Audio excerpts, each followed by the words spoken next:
Assalamualaikum warahmatullahi wabarakatuh. Alhamdulillah segala puji bagi Allah Subhanahu wa taala yang telah memberikan kita kesempatan untuk dapat berkumpul di tempat ini dalam keadaan sehat walafiat. Salawat serta salam semoga tetap tercurah limpah kepada Nabi Muhammad SAW, kepada keluarganya, sahabatnya, serta para pengikutnya hingga akhir zaman. Hadirin yang saya hormati, pada kesempatan kali ini izinkan saya memperkenalkan diri saya sendiri. Perkenalkan, nama saya Muhammad Khairan. Pada kesempatan kali ini, izinkan saya berpidato tentang dampak dan solusi kegiatan belajar mengajar di masa pandemi COVID-19. Hadirin yang saya hormati, seperti yang kita ketahui bahwa COVID-19 ini atau yang lebih dikenal Corona pertama kali ditemukan di kota Wuhan di negara Cina pada akhir tahun 2019. Sejak kala itu hingga saat ini, seluruh negara di dunia ini termasuk Indonesia sedang berjuang bersama memerangi pandemi COVID-19 ini. Banyak sekali yang terkena dampak dari pandemi ini. Di antaranya ada dunia olahraga, pariwisata, ekonomi, hiburan, pendidikan, dan masih banyak lagi. Namun pada kesempatan kali ini, saya hanya akan membahas tentang dampak pandemi COVID-19 terhadap dunia pendidikan saja. Mengapa demikian? Ya, karena saya adalah seorang pelajar.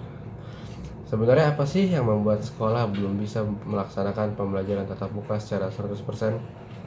Hal itu belum bisa terlaksana karena kasus positif COVID yang kian hari kian meningkat. Bahkan saat ini, Kota Bogor pun sudah mulai melaporkan lebih dari 50 kasus positif per harinya.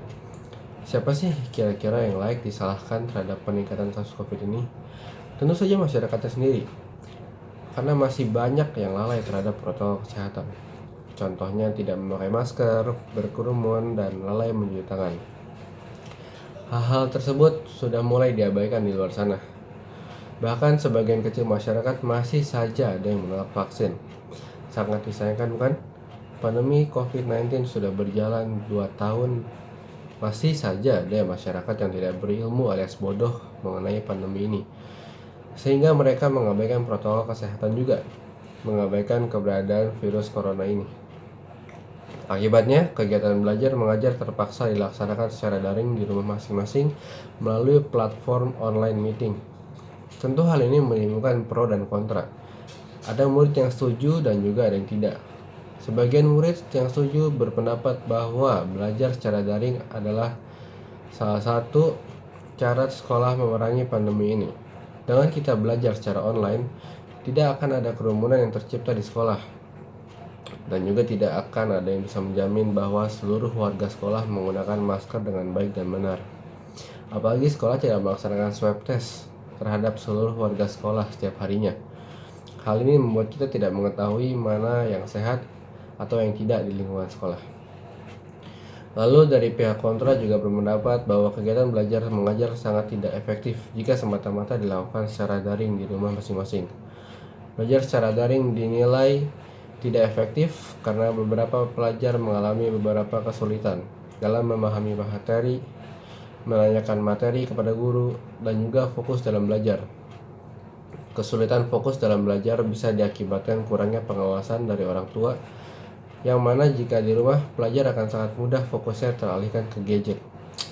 Berbeda ketika kegiatan belajar di sekolah, yang mana hal tersebut tentu dipantau oleh guru. Kalau menurut saya sebagai pembicara pidato pada kali ini, saya tentu sangat setuju dengan melakukan belajar di rumah selama pandemi COVID-19 ini masih tinggi. Saya percaya bahwa dengan melaksanakan belajar di rumah adalah upaya bidang pendidikan dalam memerangi pandemi COVID-19 ini. Dengan ini kita dapat mengurangi kerumunan yang terjadi di sekolah. Hal itulah yang dapat memutus tali rantai COVID-19. Lagi pula, sudah terbukti bahwa sekolah bisa menjadi salah satu klaster COVID. Dikutip dari medcom.id bahwa SMA 6 Garut menjadi klaster COVID, usai 26 orang dinyatakan positif. Oleh karena itu, sekolah tersebut terpaksa ditutup selama 14 hari. Anda dapat menemukan banyak metode belajar baru selama pandemi ini. Kalau saya telah menemukan metode belajar yaitu mencatat ketika guru memberikan materi, menonton materi yang tersedia di YouTube, dan memahami materi dari aplikasi belajar. Sebenarnya jika kita melihat sisi positif dari belajar di rumah, Kita mampu loh memanfaatkan banyak hal, namun sayangnya banyak pelajar yang ogah untuk melihat sisi positifnya, selalu melihat sisi negatif atau kekurangannya. Tentu ada banyak sekali kekurangan dalam belajar online ini, baik dari materi berupa biaya untuk membeli kuota, ataupun non-materi berupa kejenuhan terhadap sekolah online. Namun eh, dengan situasi pandemi yang sangat berbahaya ini, bukan kekurangan dalam suatu aspek lah yang perlu kita permasalahkan, tetapi bagaimana cara kita beradaptasi dengan hal baru. Tentu jika kita ingin membahas tentang kekurangan belajar tatap muka di sekolah, jelas hal tersebut memiliki kekurangan yang jauh lebih berbahaya dibandingkan belajar di rumah, seperti mengancam kesehatan para guru dan pelajar.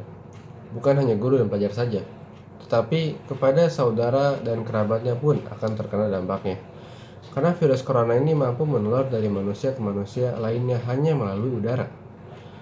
Jadi mari kita mulai membuka mata dan pikiran kita terhadap pandemi COVID-19 ini. Jangan pernah menganggap remeh diri Anda sendiri dengan cara mengatakan seperti saya tidak bisa, saya tidak mampu. Percayalah, di dunia ini tidak ada orang yang tidak mampu, adanya orang yang tidak mau. Ya, sekian yang mampu saya sampaikan. Mohon maaf bila masih banyak kekurangan pada pidato ini. Wabillahi taufik wa hidayah. Wassalamualaikum warahmatullahi wabarakatuh.